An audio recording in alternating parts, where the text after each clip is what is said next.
ഞാനൊരു കാര്യം ചോദിക്കട്ടെ നിന്നോട്. നിനക്ക് എത്തരത്തിലുള്ള ഒരു കിസ്സാണ് ഏറ്റവും ഇഷ്ടം?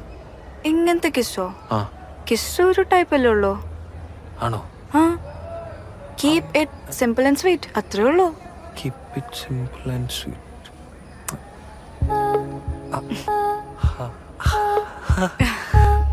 ഇനി നീ എനിക്കൊരു ഉമ്മ തന്നെ.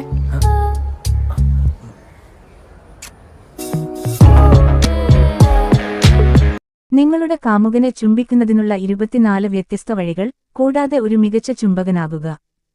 ചുംബനം ഇത് ചെയ്യുന്നത് രസകരമാണെന്ന് മാത്രമല്ല, അത് നമ്മുടെ പങ്കാളികളുമായി ബന്ധം സ്ഥാപിക്കാനും ബന്ധം ശക്തിപ്പെടുത്താനും സഹായിക്കുന്നു. നിങ്ങളുടെ പഴയ ചുംബനങ്ങൾ മടുത്തുവെങ്കിൽ വിഷമിക്കേണ്ട, ഇന്ന് നിങ്ങളുടെ കാമുകനൊപ്പം പരീക്ഷിക്കാൻ കഴിയുന്ന ചുംബനങ്ങളുടെ ഒരു സമഗ്രമായ ലിസ്റ്റ് ഞങ്ങൾ തയ്യാറാക്കിയിട്ടുണ്ട്. ഒരൊറ്റ ലിപ് കിസ് ഒരു വാക്കുകളില്ലാത്ത സ്നേഹവാക്കാകുന്നു. ഹൃദയത്തിൽ കത്തുന്ന ഒരു തീയുടെ നീളമുള്ള മിഴിത്തിളക്കം പോലെ. ഒരുപക്ഷേ ഞാൻ നിന്നിൽ മുഴുവനായി ഇഴചേർന്നിരിക്കുന്നു എന്നതിന്റെ നിശബ്ദമായ ഒരു സാക്ഷ്യപത്രം. ഒരു ചെറു ചുംബനം, പക്ഷേ അതിൽ ഒരേകാന്തമായ പ്രണയം മുഴുവനും അടങ്ങിയിരിക്കുന്നു. അതൊരു മനസ്സുകളുടെ മൗന സംവാദമാണ്. ഒരാൾ പറയാതെ പറഞ്ഞത്, മറ്റൊരാൾ അനുഭവിച്ച് നോവാതെ അറിയുന്നത്. ലിപ് കിസ് ഈ ക്ലാസിക് സ്മൂച്ച് നിങ്ങൾക്ക് എവിടെയും ചെയ്യാൻ കഴിയുന്ന ഒന്നാണ്.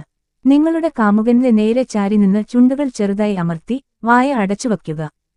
കുറച്ചു നിമിഷങ്ങൾ അവന്റെ ചുണ്ടുകളിൽ സൗമ്യമായി അമർത്തി തുടർന്ന് പിൻവലിക്കുക. പൊതുസ്ഥലത്ത് ചുണ്ടിൽ ഒരു കുത്ത് കൊടുക്കുന്നത് നല്ലതായിരിക്കും. ചുരുക്കി പറഞ്ഞാൽ, ചുംബിക്കുമ്പോൾ എപ്പോഴും ഒരു പസിൽ പോലെ ഒന്നിച്ചു ചേരാൻ നിങ്ങൾ ആഗ്രഹിക്കുന്നു. അത് സുഖകരമായിരിക്കണം, വിചിത്രമായതല്ല. ഫ്രഞ്ച് കിസ് ഫ്രഞ്ച് കിസ് എന്നത് എന്താണ്? ഫ്രഞ്ച് കിസ് എന്നാണ് പറയുന്നത്, എന്നാൽ ഇത് ഒരു ഭാവാത്മകവും ദീപ്തവുമായ ചുംബനരൂപമാണ്. സാധാരണ ചുംബനത്തിൽ നിന്ന് വ്യത്യസ്തമായി ഇതിൽ ബാഹ്യ ഇണയുടെ നാവിനെ പങ്കുവെക്കുകയും അതിലൂടെ കൂടുതൽ അടുപ്പവും ബന്ധവും ഉണ്ടാകുകയും ചെയ്യുന്നു. ഈ കിസ് ഉദ്ദേശ്യമുള്ള പ്രണയവും ആകർഷണവും പ്രകടിപ്പിക്കുന്നതിനുള്ള അനുഭവമാണ്. നല്ല ശ്വസം, മാതൃകാപരമായ അടുക്കൽ, ഇരുവരുടെയും സമ്മതം എന്നിവയാണ് അതിന്റെ പ്രധാന ഘടകങ്ങൾ. നേരം എടുത്ത് മൃദുവായ ചലനങ്ങൾ, ഒരുമിച്ച് ഒരു റിതം, ഇതാണ് ഫ്രഞ്ച് കിസിന്റെ സൗന്ദര്യം. നിങ്ങളുടെ കാമുകനൊപ്പമുള്ള ഒരു മേക്കൌട്ട് സെഷനായി ഈ ചുംബനം മാറ്റിവയ്ക്കുക. അടുത്തേക്ക് ചാരി നിങ്ങളുടെ ചുണ്ടുകൾ തമ്മിൽ സ്പർശിക്കുക, തുടർന്ന് നിങ്ങളുടെ വായ ചെറുതായി പിളർത്തുക. നിങ്ങളുടെ നാവ് പതുക്കെ അവന്റെ വായിലേക്ക് അമർത്തുക, തുടർന്ന് അത് വീണ്ടും പുറത്തെടുക്കുക. ഇവിടെ പ്രധാന കാര്യം നിങ്ങളുടെ നാവ് മുഴുവൻ അവന്റെ വായിലേക്ക് വക്കരുത് എന്നതാണ്. അഗ്രത്തിൽ നിന്ന് മാത്രം ആരംഭിച്ച് തുടർന്ന് അവന്റെ മാതൃക പിന്തുടരുക. ഫ്രഞ്ച് ചുംബനം എന്നത് അടുപ്പമുള്ള വായ ചുംബനത്തേക്കാൾ അല്പം കൂടുതൽ അടുപ്പമുള്ളതാണ്. നിങ്ങൾ ഫ്രഞ്ച് ചുംബനത്തിന്റെ തലത്തിലെത്തുമ്പോൾ നിങ്ങൾ രണ്ടുപേരും പരസ്പരം കൂടുതൽ സുഖകരമായിരിക്കുന്നു എന്നാണ് അർത്ഥമാക്കുന്നത്. ചുംബിക്കുമ്പോൾ എപ്പോഴും നിങ്ങളുടെ പങ്കാളിയുമായി പൊരുത്തപ്പെടാൻ ശ്രമിക്കുക.